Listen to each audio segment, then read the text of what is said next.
क्या बात।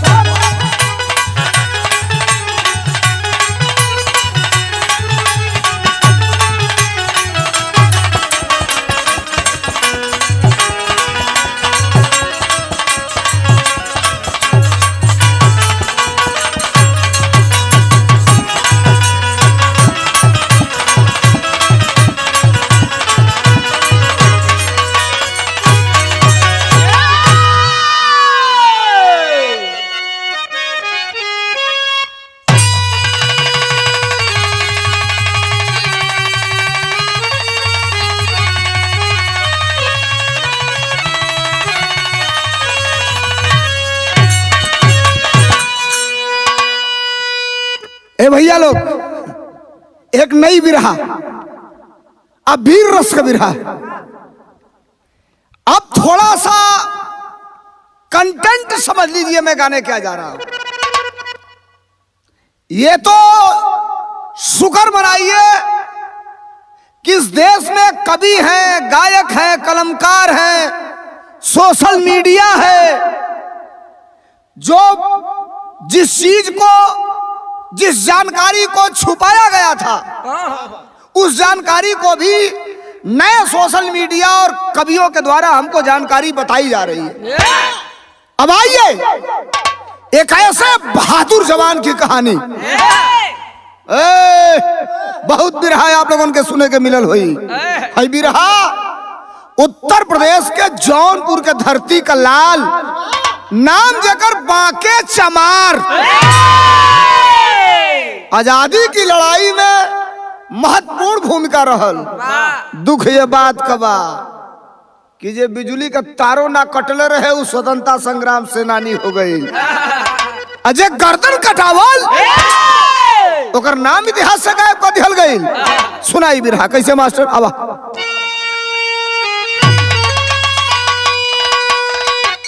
तो आज इतिहास का पास वो है नहीं,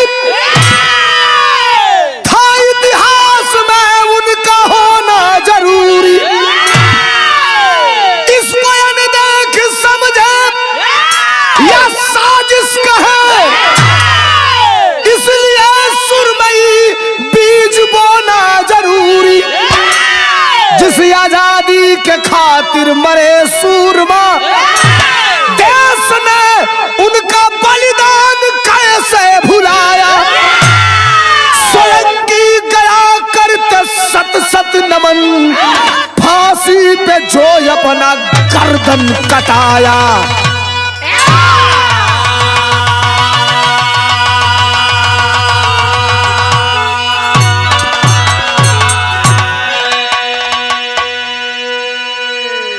हमहू खोजते रहिला भैया लोग, जे दबावले बा ओहू के उकेर उकेर खोजिला। आजादी के लड़ाई का एक ऐसा वीर योद्धा जो अपने जिंदगी के कुर्बान कर दिहल। कहलन किया अंग्रेजों, यह हिंदुस्तान तुम्हारे जुर्म और जाति को बर्दाश्त नहीं करेगा। जंग छिड़ी इस देश में, और देश के रणबांकुरों ने पंजा से पंजा मिलाकर लड़ा, बंदूक से बंदूक सटाकर गोलियां चलाई।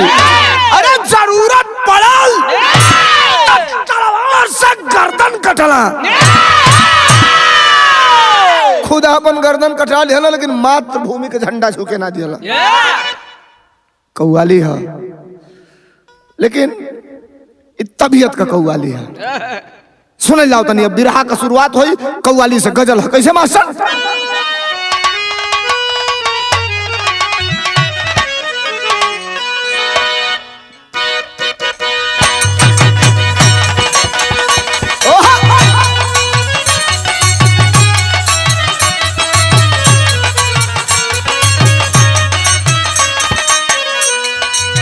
वैसा तो अक्सर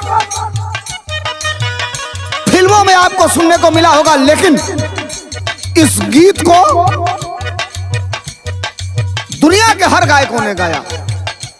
प्रारूप चेंज था, उद्देश्य चेंज था। हम बिरहा में गा रहे हैं कैसे।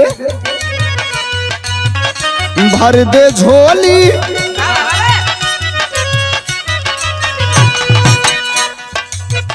भर दे झोली मेरी या मोहम्मद, तेरे दर से न जाऊंगा खाली। बहादुर जी आप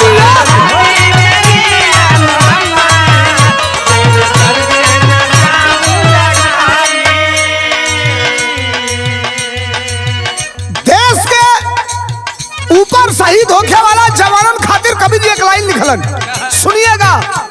चलता हूं थोड़ा सा पीछे लेकर के आपको। आजाद देश में आजादी की तरह आप और हम अगर हैं तो इसका संपूर्ण श्रेय भारत के संविधान को जाता है। दूसरी बात, देश आजाद हुआ उसका संपूर्ण श्रेय देश के क्रांतिकारी नौजवानों को जाता है। देश में कई तरह की क्रांतियां थी। कोई क्रांति राइफल और बंदूक से होती थी, कोई क्रांति गीतों से भी होती थी, कोई क्रांति सरोकार सामाजिक गोष्ठियों से भी होती थी। क्रांति का कई रूप था, लेकिन कवि ने लिखा, क्या लिखा? आन पर जान दे कर सितारे, आन पर जान दे कर सितारे, देश को है दिलाए आजादी। आन पर जान अरे दिलाए आजादी।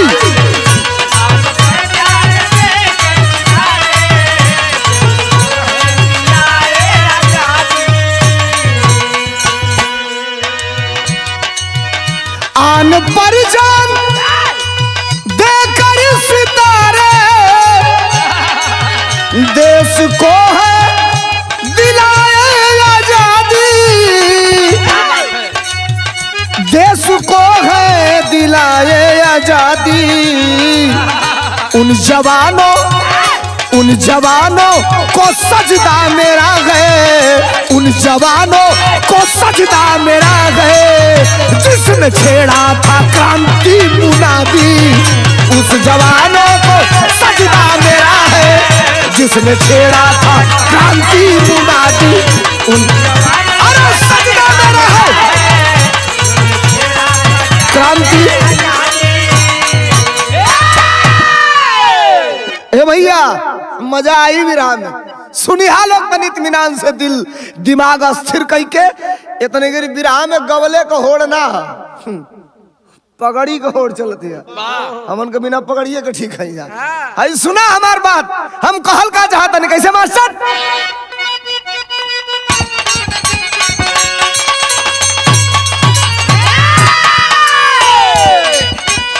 क्रांति 1857 वाली खूनी थी।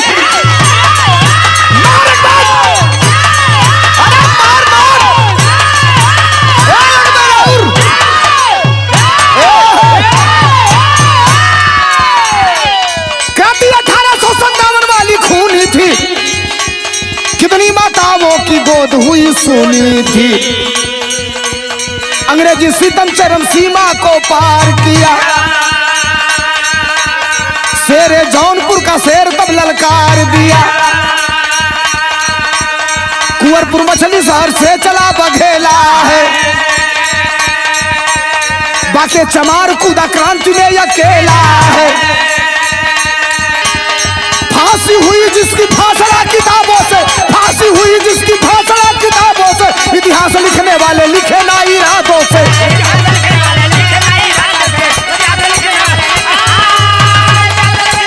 बहादुर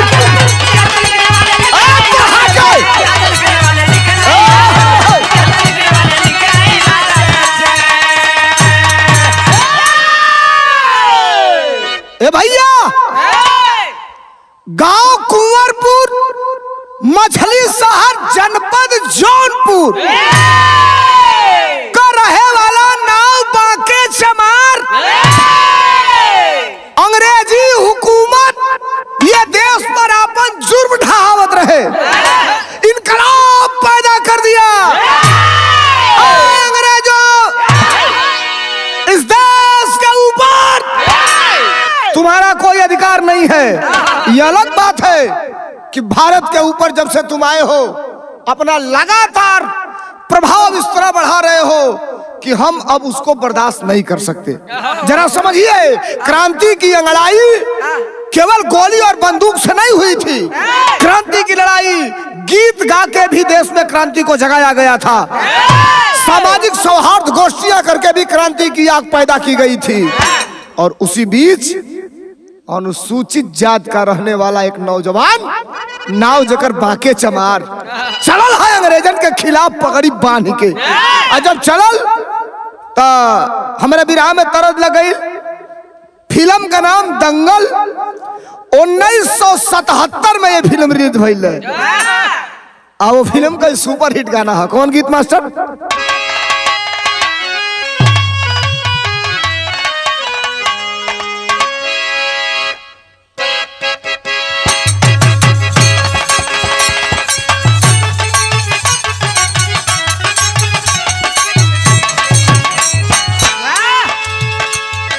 तरज बा हमरे वो ठवा के नथुनिया, हमारे वो ठवा के नथुनिया गुलेल करेले, हमारे वो ठवा के नथुनिया गुलेल करेले, जैसे नागिन से एक सपेरा अटखेल करेला।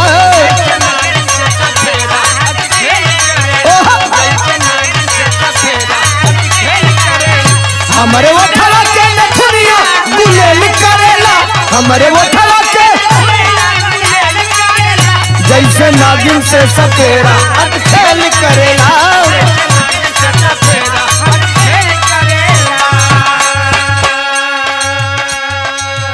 आप बांके चमार क्रांति की लड़ाई में कुदरा लगने का कारण क्या रहे? किस कंडीशन में बांके चमार चला? सामान्य स्तर पे बहिन बेटियन का इज्जत अंग्रेजी हुकूमत में सरेआम चौराहा पर नीलाम कर जाओ। इतने ना, अगर केहू गरीब घर के बहिन बिटिया का शादी ब्याह हो के आवे तो अंग्रेज साले गद्दार सड़किए पर डोलिया के रोक के कहा सा कि पहली सुहाग रात मैं मनाऊंगा, तत्पश्चात दूसरे दिन अपने ससुराल जाएगी। इतना जुर्म को बर्दाश्त करके झेलने के बाद देश के कुछ ऐसे नौजवान जिन्होंने कहा कि ये जिंदगी ये जवानी किस काम की जो माँ बहनों की हिफाजत न कर सके। चलन हम वही परिप्रेक्ष्य में बाके चमार कैसे मास्टर? माई बहन के अंग्रेजवा हो, माई बहन के अंग्रेजवा तो लाज लूटेले, तो माई बहन के अंग्रेजवा हो लाज लूटेले, पूरा पूरा अपने देश का लिहाज लूटेले।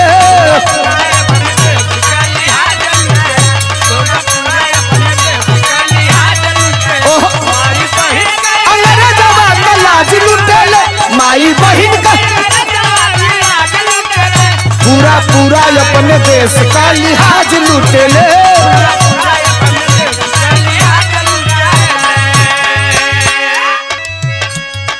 अंग्रेजन का आतंक इतना रहे भैया, चारों ओर दहशत का फैलल बा मंजर, चारों ओर दहशत का फैलल बा मंजर, कैला पर विरोध मार छतिया में खंजर। अंग्रेज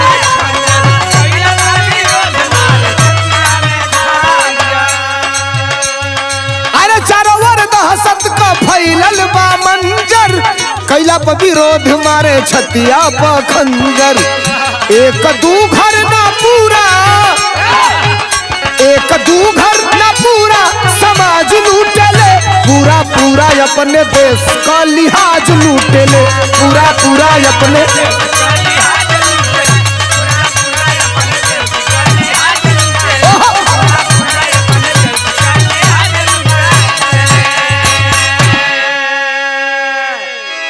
बाके चमार दोनों समय चलना क्रांति की लड़ाई में। थोड़ा तस्वीर साफ समझिए। इस देश में कई ऐसे लोग थे जो अपने आप को हिंदुस्तानी तो कहते थे, भारतीय तो कहते थे, ये मानते थे कि ये देश हमारा है, ये मुल्क हमारा है। लेकिन सुनिए, वक्त पड़ता था, जरूरत पड़ती थी, तो अंग्रेजों के वहां जा करके क्रांतिकारी नौजवानों की मुखबिरी करते थे। और बुरा मत मानना, कोई इस पे अन्यथा आप लोग मत लेना, हाथ जोड़ के निवेदन करता हूं, जरूरत पड़ी तो अपना ईमान भी उनके हाथ और अपना लोक लाज, अपना आबरू भी उनके सामने सौंपने का काम किए कई लोग ऐसे हुए इस देश में। ए भैया, बांके चमार एक ऐसा नाम आप भी सुन रहे होंगे पहली बार, सर्च करिए गूगल पे और आपको उस व्यक्ति की जीवनी मिलेगी। बहन बिटियन का इज्जत लूटल जात रहे। बांके चमार अच्छा कमजोर परिवार का लड़का, लेकिन हृष्ट पुष्ट शरीर से गांव में जा तो पहले तो डर के मारे, लाज के मारे केहू कुछ कहे ना, कोनो बहन बिटिया कुछ बात ना करो। अंग्रेजन का उन्हीं के क्षेत्रवे में एक बहन का एक बिटिया का आबरू लूट लिहल गई अंग्रेजन के द्वारा। अब बांके चमार बाजार का आवत रहला, बहन सड़क के किनारे सिसकत या नजर पड़ गई, गठरी उतार के रखला और उतरले के बाद बांके चमार गईल हवा ओ बहन के पास। बहनिया सिसकत या जाई के खड़ा होई के पूछला, बहन कारण का है ई तोहर दशा के बनौलस? कैसो कैसो अपना के संभार के खड़ा भइल। अकलस तू के हवा? अत हमार नाम बांके चमार ह, रहे वाला कहाँ को? अत फलाना गांव को। तो कहला धिक्कार बा तोरे जवानी पर। ए भैया सुना, अब यही बहन ये बांके चमार के बीच में सवाल जवाब होता ओकर पहले तरज लाग गई। कौन तरज है मास्टर?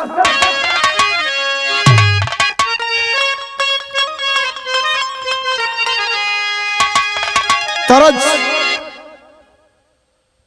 कंडीशन हर समय चेंज होता रहता है, मूवमेंट भी चेंज होता रहता है, लेकिन कुछ ऐसी गीतें हैं जो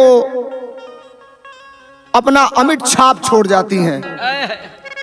और जब तक संगीत है, गीत है, ये विधा है, तब तक वो अमिट ही रहेगा। ये सुपर डुपर गीत है अपने समय का। कमन कोनो मेहरारू का फरमाइश रहल, हमके कुछ सामान चाहिए लेकिन अलग अलग जगह से चाहिए। का मास्टर? अरे पटना से पाजेब बलम जी, आयारा से वो ठलाली, अरे यारा से वो ठलाली, मंगवाईदा छपरा से चुनरिया छीटे वाली, मंगवाईदा छपरा से चुनरिया छीटे वाली, मंगवाईदा छपरा से चुनरिया छीटे वाली। अच्छा बांके चमार जो ही पूछला कि तुहार दशा, तुम्हारी कंडीशन, कारण का है गलत है? अगर तू आगे हमके बहन कहला तो तोरे ऐसा भाई पर धिक्कार हो। सुन, अंग्रेज गद्दार हमारे असमत के लूट लिहलन, और तू खड़ा होके पूछत हवा अगर भाई हवा तो ला भाई से बहन अपन हकीकत बतावती, हम देखत नहीं तू करत का वाला। का कहलस? कब तक सही है मार सितम के,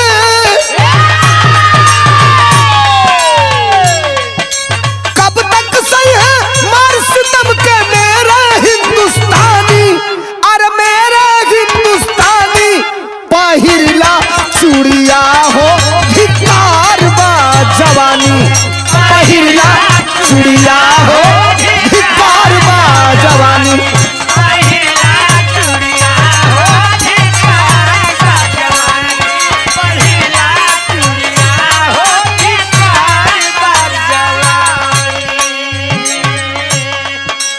मरद होई 16 आना, मरद होइए दुर्विजय 16 आना, अगर पाव भरो करी अंदर होई तो मरद होई तो आग लग जाए शरीर में, लगल है आग। आप बांके चमार चलाना कहीं ना का, बांके चमार बांधे, बांके चमार बांधे सिर पर कफनवा,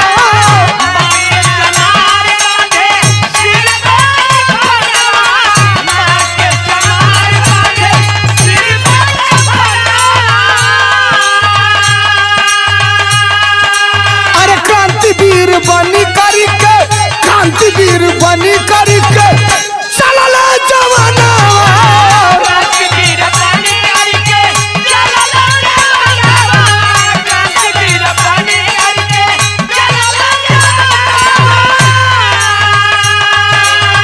सोचा था बाके चमारे भैया का सोचला एक दिन तो मरना ही है अरे एक दिन तो मरना ही है लिख कर मारू कहानी अरे लिख कर मारू कहानी पहिरला चूड़िया हो धिक्कार बा जवानी पहिरला चूड़िया हो धिक्कार बा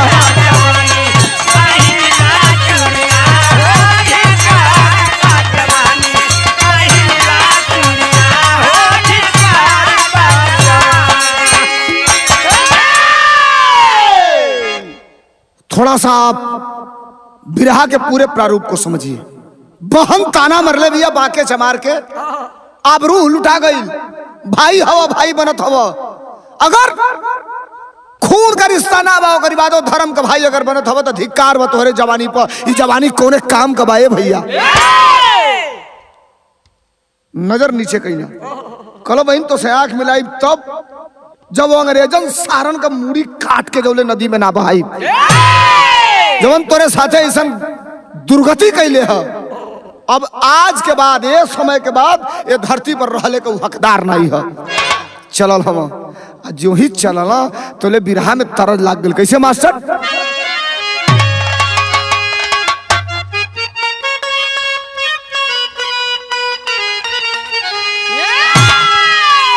ए मास्टर ई वीर रस के बिरहा का देवर है तरज एकरे बिना वीर रस के बिरहा में अधूरा रहेले कैसे मास्टर के पिया परदेसिया ना भावे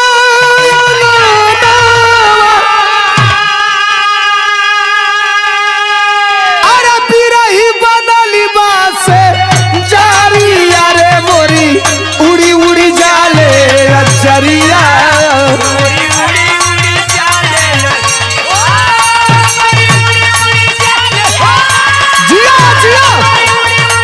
क्या बात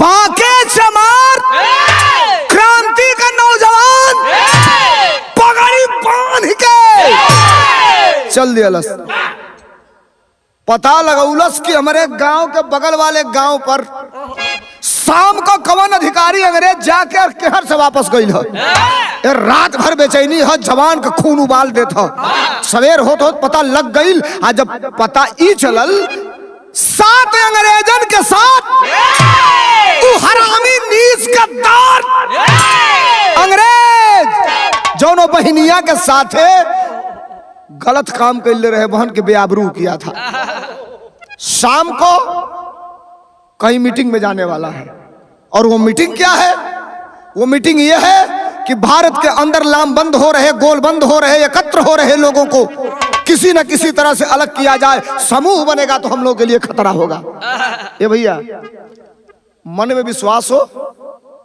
अगर दृढ़ निश्चय हो अगर आपके अंदर अटूट मन के अंदर संकल्प हो तो कोई भी काम आपके हिम्मत से बड़ा नहीं हो सकता है तलवार खंजर छिपौले हम अपने यही धोती में कहा शुद्ध कपड़ा पहिरे के मिले हो भैया वो समय यही में छिपौले हो छिपाई के रास्ता में बैठ गई ना पता चलल है कौनो गा मुखबिर से कि यही रास्ता जो दिन डूबे वाला है बाके चमार अपने शिकार के इंतजार में हो शिकार मतलब अंग्रेज आज ओहर से चलल हो अंग्रेज जब चलल अंग्रेज आमना सामना हो गई अरे देखबा बाके ले के तलवार खड़ा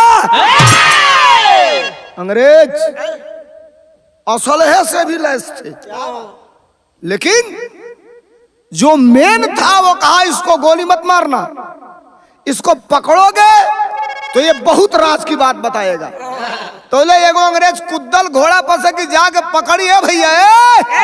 अरे करिया देह चाकर हड्डी का बनल, मरला गर्दन में उड़ गई, फुटबॉल नियर जैसे उड़ेला। दूसरा अंग्रेज कुदल कलो साला मुंडी काट दिया। पहुना के नहीं समझत कि मुंडी काटे वाला हूं जरवे ले ले हई। बोला चला ना दूसरा चला ले ले के तलवार।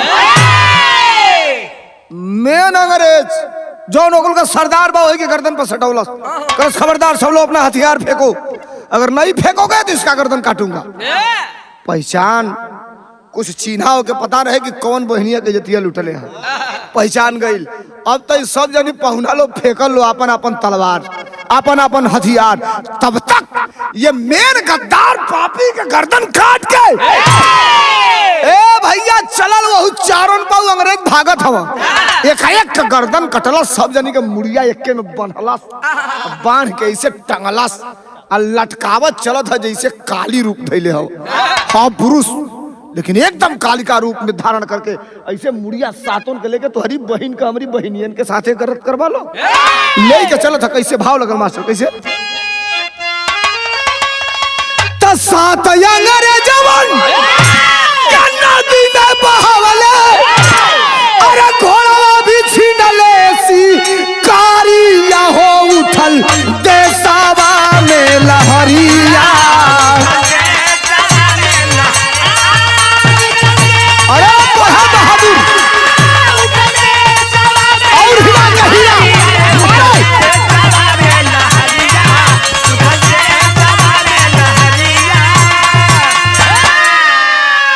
अरे जुड़ले जवान काफी बांके के साथ, अरे जुड़ले जवान काफी बांके के साथ, अरे सिरवा कफनवा मौतिया के बांधे।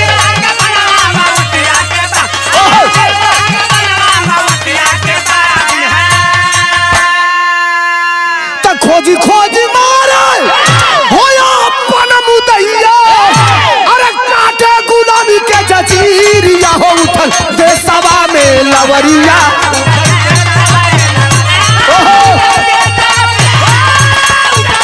अरे हिलाओ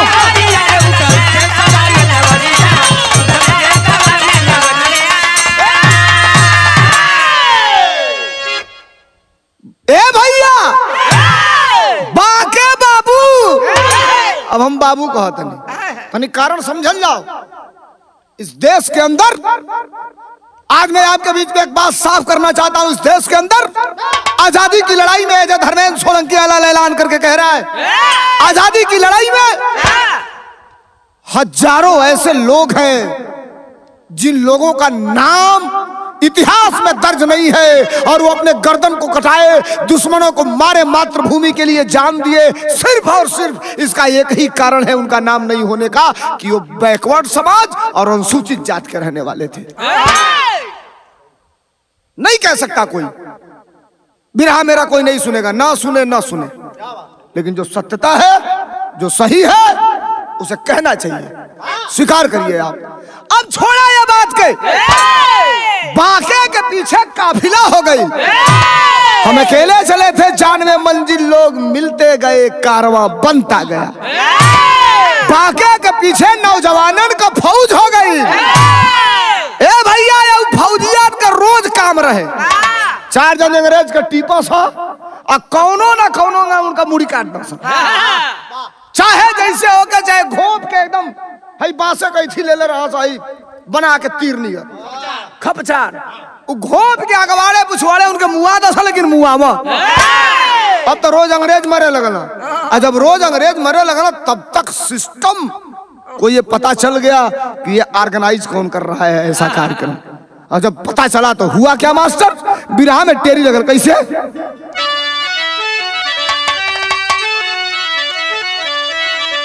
अरे क्रांति के अग्रदूत बन गए कौन, बाके चमार। अरे क्रांति के अग्रदूत बन गए, साले अंग्रेजों को चढ़ा कपारे भूत।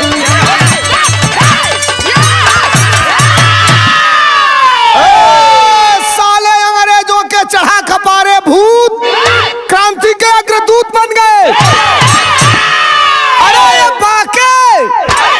ये बाके चमार ये क्रांतिकारी हो गया। पकड़ो पकड़ो, नहीं तो ये इसके साथ फौज बनती जा रही है। और वो फौज रोज 2-4 जाने के मुआ वासा, रोज 4 जाने अंग्रेज स्वर्गवासी हो जाओ लोग। ओम शांति रोज 4 जाने का होखे। छिप के कहीं पहाड़ में, दीवार में, ऊखी में, केहू की घर है, केहू क्रांतिकारी की घर है, छिप छिप के रहना चालू कर दिए। लेकिन आखिरकार अंजाम वही हुआ। क्या मास्टर?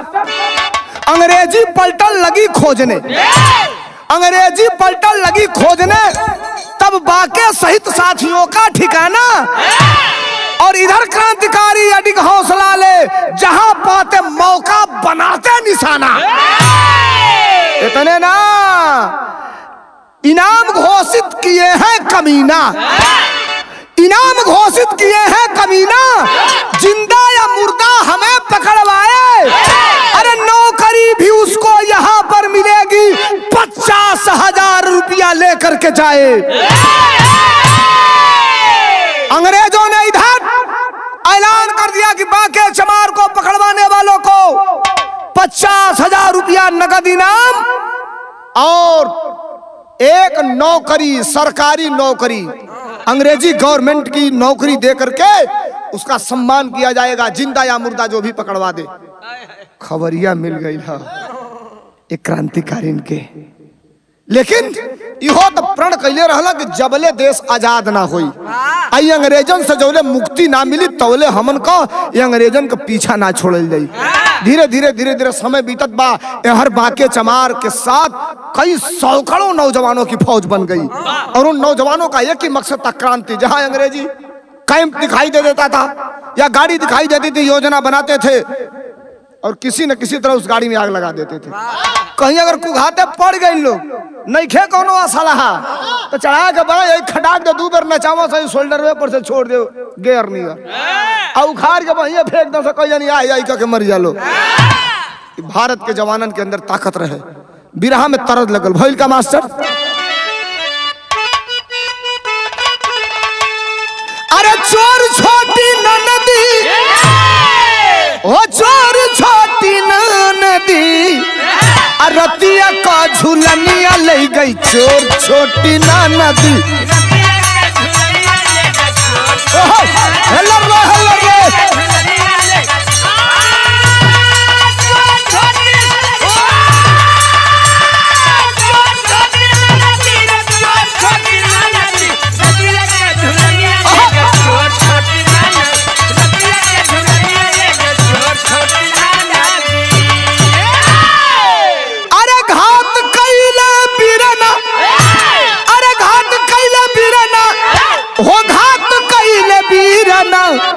साथे का संगतिया कैले घाट मोरे वीरना।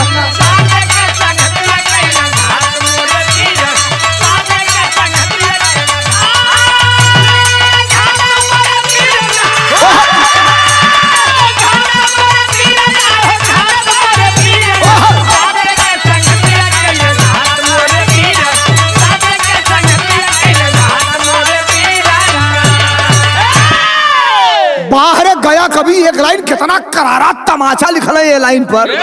काला की लालच का कवनो नहीं, लालच का कवनो नहीं, अरे जात पात मोरे वीरना, सथवा का संगतिया कैले घाट मोरे वीरना।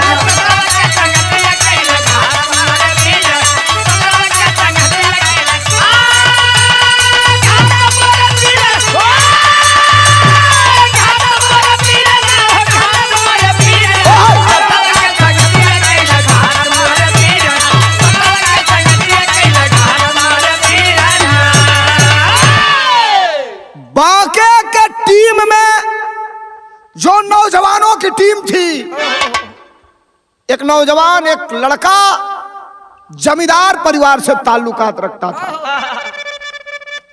मदद भी करता था इन लोगों की। लेकिन ये भैया, मोटिवेशन बहुत बड़ा चीज होता है। परिवार के लोग जान गए कि बेटा हमारा क्रांति की लड़ाई में बाके चमार के साथ खड़ा है और बाके चमार पे 50,000 का इनाम रखा गया है। पहले तो लइकवा के बोलौला कि भाग जाओ, ना तो कहीं बाके चमार के भके भके तोर गर्दन न कटा जाओ। क्रांति की लड़ाई में आहूत देने वाले इस देश का कोई ऐसा व्यक्ति नहीं। आप जरा सपोज करिए, एक दिन मैं सुन रहा था सरदार भगत सिंह के चचेरे भाई को चिट्ठी लिखा था जेल से उन्होंने कि जब मुझे फांसी दी जाएगी तो मेरे लाश को, मेरे शरीर को लेने के लिए अपने मां के लिए चिट्ठी लिखे थे कि तुम मत आना। गलती से कहीं अगर तुम आ गई और मेरे डेड बॉडी को ले जाते हुए तुम्हारे आंख से एक भी आंसू अगर गिर गया तो मेरा एक क्रांतिकारी कदम और देश के लिए मेरी कुर्बानी सब बेकार हो जाएगी। ऐसे थे क्रांति के जवान। बाके चमार घर द्वार छोड़ के देश के खातिर दीवाना भइल हवा, साथ में कई सौ साथी हवा। मैं पहले ही बताया, इस देश में सुभाष चंद्र बोस, चंद्रशेखर आजाद, बाके चमार जैसे क्रांतिकारी भी पैदा हुए तो इसी देश पे कुछ गद्दार भी पैदा हुए। एक मुखबिर को पता लग गई और पता लग गई कि बाके चमार है कहां। आज जो ही पता लागल तोले भइल का बाबू, अरे बाके पकड़ैले कानपुर के सहरिया। एक अपने मित्र के, दोस्त के, यानी वो भी क्रांतिकारी था, उसी के घर रुके थे। लेकिन जमींदार परिवार के लोग, अंग्रेजी सरकार का दबाव पड़ा, और जब दबाव पड़ा तो टूट गए। और टूट गए तो किए कि आप पकड़वा दिए बाके को। और जब बाके चमार पकड़ी ना, नो समय का बात कैसे मास्टर? अरे बाके पकड़ैले कानपुर के सहरिया, अरे रहले छिपाले एक दोस्त के बखरिया।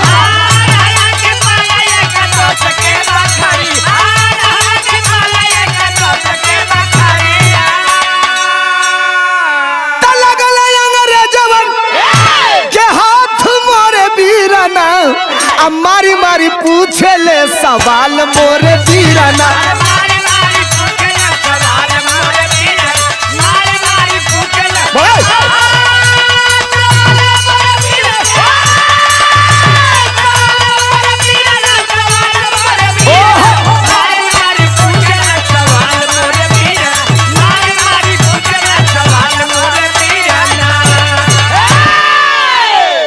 मुखबिर की पक्की मुखबिरी पर बाके चमार अपने साथियों के साथ पकड़ लिए गए। कितने साथियों के साथ? 17 साथियों के साथ पकड़ लिए गए।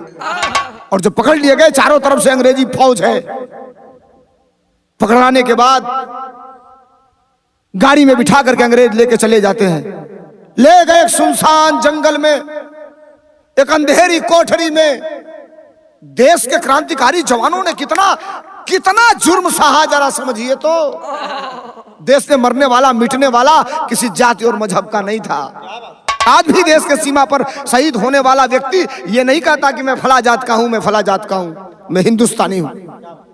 एक गोली चलाओगे, 4 गोली चलाऊंगा, और तुम्हारी गोली कभी पीठ पे नहीं खा सकता, सीने पे खा लूंगा, कभी यू टर्न नहीं हो सकता। ये देश के जवानों का हाल है। यही हाल देश के क्रांतिकारियों का था। आज देश को कहां ले जाया जा रहा है? भारत चंद्रयान पे जाके उतर रहा है, और इस देश के कई ऐसे नेता हैं जो कह रहे हैं कि चंद्रयान धरती पर उतरेगा तो हम उसका स्वागत करेंगे। ये काका चाचा लोग के बुझाते नहीं गए कि चंद्रयान चंद्रमा पर गइल बा कि धरती पे आवे जाता। समझिए, देश के ऊपर मरने मिटने वाला, उसको अपने परिवार की चिंता नहीं थी। भाई बंधु, माँ बाप, बेटा बेटी की चिंता नहीं थी। चिंता इस बात की थी कि ये मिट्टी, ये अहले वतन अंग्रेजों से आजाद हो। यही हमारी सच्ची कमाई होगी और यही हमारी मंशा है। अच्छा, जात की बात करते हो तो बताओ ना कि अशफाक का बलिदान क्या बलिदान नहीं था? हिंदू मुस्लिम करने वालों, अशफाक का बलिदान क्या बलिदान नहीं था? और बताओ अब्दुल हमीद देश का क्या शान नहीं था? कहाँ है? काटोगे शरीर को, सबका ब्लडवा लाले निकली। हिंदू हो, मुसलमान हो, सिख हो, ईसाई हो, ये तो कुछ बेईमान आके बांट दे। बांट के सगरी श्रेवे लेके चल गए सब। एगो नहीं होला कि मजा मारे दुखे मार खा फलाना, ये कंडीशन हो गया। अब बांके चमार को अंग्रेजी हुकूमत पकड़ी है, पकड़ के ले गई। ए साहब गोड़ाबा ऊपर करके मुड़िया नीचे करके बांध के लटका दिया। बांध के लटकौले के बाद लोहा का राड गरम कैला, देख रहा है बांके चमार। नजरों के सामने क्या हो रहा है, अंजाम क्या होगा, इसकी भी जानकारी है। हंस रहे, कह रहे हैं कि अगर तुम गरम लोहे के राड से हमें डराना चाहते हो तो ये भ्रम दिमाग से निकाल लेना, हम क्रांतिकारी हैं। पहापट टगल बिरहा में कैसे मास्टर? अरे गरम राड से दागेले शरीरिया क्रिया तोड़ब ना। अरे गरम राड से दागेले शरीरिया क्रिया तोड़ब ना। झुके न तनिको देशवा के पुजरिया क्रिया तोड़ब ना।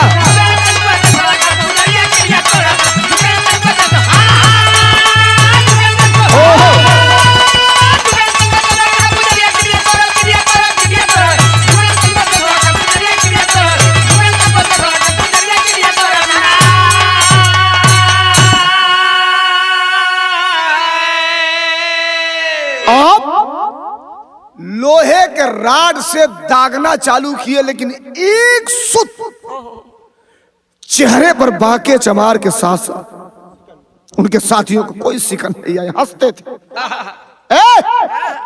बहुत छोटी छोटी यात्रा दे रहे हो, ये तो हंसते हंसते हम लोग बर्दाश्त कर जाएंगे। अतड़ी फाड़ दो, कलेजा छेद सकते हो, लेकिन अगर तुम ये समझते हो कि मातृभूमि के खिलाफ एक शब्द भी बोल दूं, ये मुमकिन नहीं है। अब अंग्रेज समझ गए कि किस लोहे के बने हैं, किस मिट्टी के बने हैं। ये सब खोल के उतरना और उतार के कैला से कहा, अरे कानपुर से ले गए जिनको कलकत्ता दरमियान हो, कलकत्ता से अमृतसर, अरे पापी किए पलान हो। अरे चले बांध के हाथ में जंजीरिया क्रिया तोड़ब ना, खोले भेदना शेर जौनपुरिया क्रिया तोड़ब ना।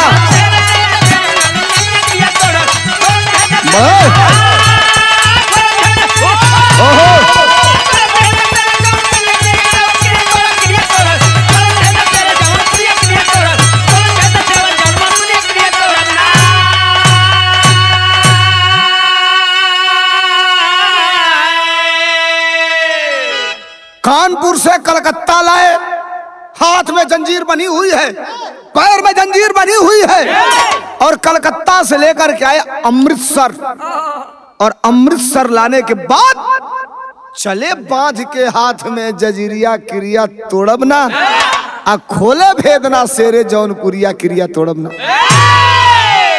लाख प्रयास करत वालो, यातना देत वालो, कई दिन से भूखा हवा, मुंह में अन्न का एक टुकड़ा ना गई है, कोड़ा यही पीठी पर सटाक सटाक, फिर गर्म लोहा झिकाई के दागा। लेकिन भारत के क्रांतिकारी जवान, हम क्रांतिकारी जवान ऐसे कहते हैं, देश की क्रांति की लड़ाई में यह महत्वपूर्ण योगदान है साथियों। ठीक है, जब किताब में नहीं लिखा गया आप नहीं जानते, लेकिन कुछ लोग ऐसे हैं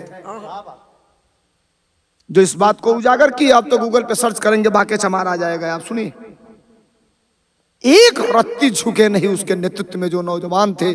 पारे जवान, बांके चमार को मैं सैल्यूट करता हूं, 1000 बार सलाम करता हूं।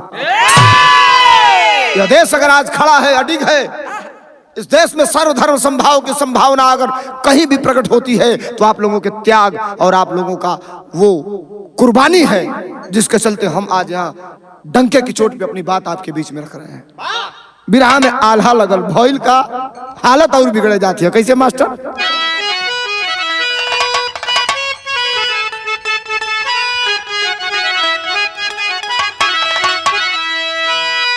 तकर जा क्रांति करियन के, अरे देशवा पर बाटे,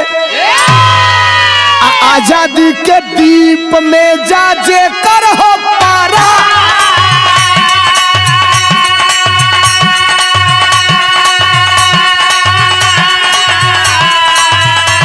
अरे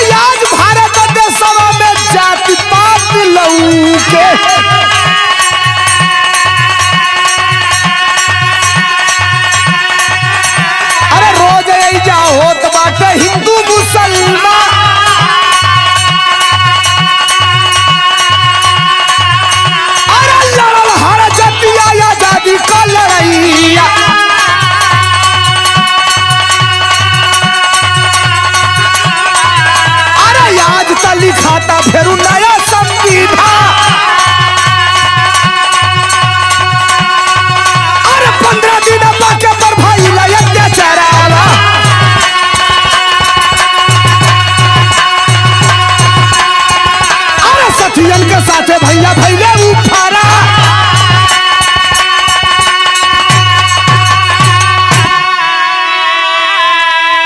अरे 17 जवानवन के साथ पकड़ैले, अरे कई दिहला पपिया हो फांसी का ऐलान। बोला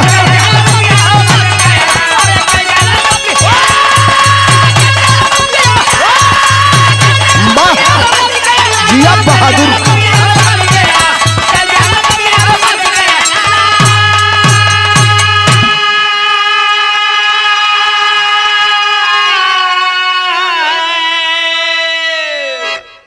मौका मिलल बीच में, कुछ साथियन के साथ बाके चमार फरार भइल, लेकिन अंग्रेजी हुकूमत बाके के पीछे हजारों की फौज लगाई हुई थी।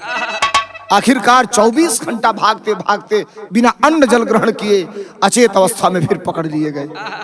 17 साथी पकड़े ना बाके के लेके। बिना देरी किए अंग्रेजों ने फैसला सुना दिया कि बाके चमार सहित 17 लोगों को फांसी की सजा सुनाई जाती है। देश में हाहाकार मच गई। अरे बाप रे बाप, क्रांतिकारी ज्वलित हो गए।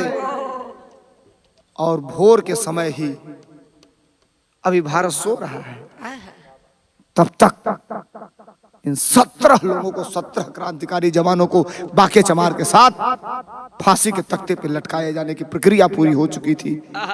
फांसी के फंदे पे है, गले में फांसी का फंदा है। अंग्रेज कह रहे हैं हमारी मदद करो, हमारा समर्थन करो, अभी भी कह दो, कुछ राज की बातें हैं जो पूछता हूं बता दो, हम तुम्हें फांसी की सजा से मुक्त कर देंगे, नौकरी भी अपने वहां देंगे। बाके बुलाया उस अधिकारी को, कहा आइए नजदीक आइए तो बताता हूं।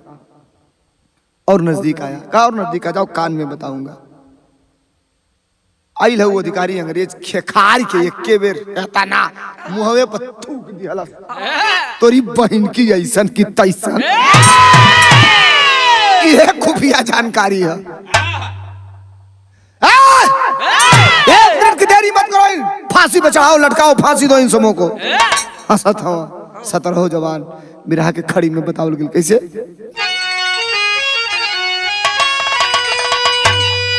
अरे फांसी के फंदा पर चमक गई ले हीरावा, चमके सोना सा चेहरावा माई के हीरावा।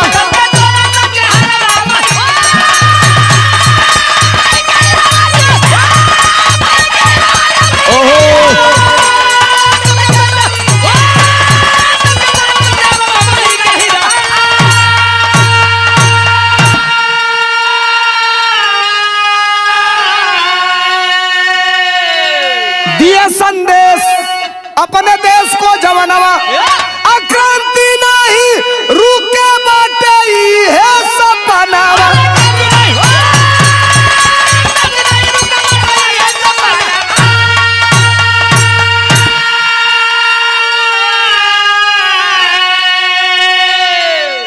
हम रहे या न रहे, ये क्रांति की मिसाल चलनी चाहिए। फांसी के फंदे को हंसते हंसते बाके चमार के साथ 17 क्रांतिकारी जवान फांसी के फंदे पर झूल गए।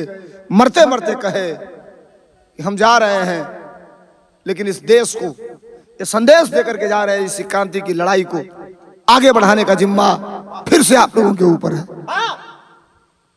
क्रांति का बिगुल छिड़ल, देश में तमाम क्रांतिकारी जवान पैदा भइलन, अंग्रेजी हुकूमत के भगा के देश में आजादी ले अइलन।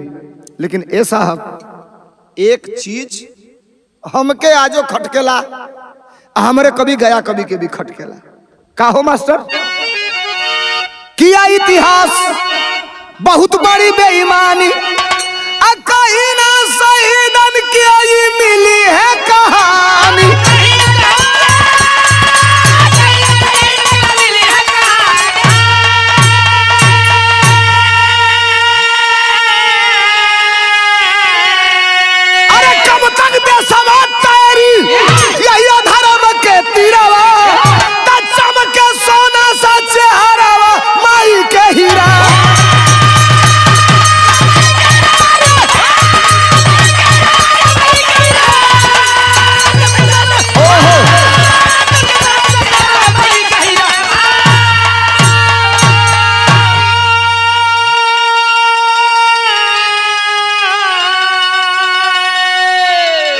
हम जाना तनी जे हमके सुनेला ये विराज हो सकेला, कुछ लोग नाराज भी हो सकेला, कुछ लोग संतुष्ट होइहन, कुछ लोग नाराज भी हो सकेलन। लेकिन ए भैया तोहरो माई तोहके पैदा कैले है, हमरो माई हमके पैदा कैले है, बाके चमार का माई भी बाके के पैदा कैले रहे। तो जितना दर्द तोहरी माई के भइल हुई उतने दर्द हमरो माई के भइल हुई, और उतने दर्द बाके चमार के माई के भी भइल हुई। इतिहास में उनको अंकित नहीं करना कहीं न कहीं ये बड़ी बेईमानी है। वो तो सोशल मीडिया का जमाना नहीं रही तो कुछ बतिये पते ना चली, कब का हो जाए कुछ के ना जानी। बिरहा खत्म भइल, सत नमन करते हैं, सैल्यूट करते हैं ऐसे जवानों को। प्रयास करब ऐसने खोज के बिरहा आप लोगों के बीच में देवे के। बिरहा कैसन लागल कमेंट करके जरूर बतावल जाई। आ ए भैया चैनलो तनी हमार सब्सक्राइब कर दिया ना कैले हुई लोग। बहुत धन्यवाद। कैसे मास्टर? गुरु बिहारी, गुरु गणेश, गुरु रामलाल का देश, स्वर्ग बसे चंद्रिका, कवि का अमर हुआ संदेश। क्रांति के अग्रदूत बन गए, क्रांति के अग्रदूत बन गए।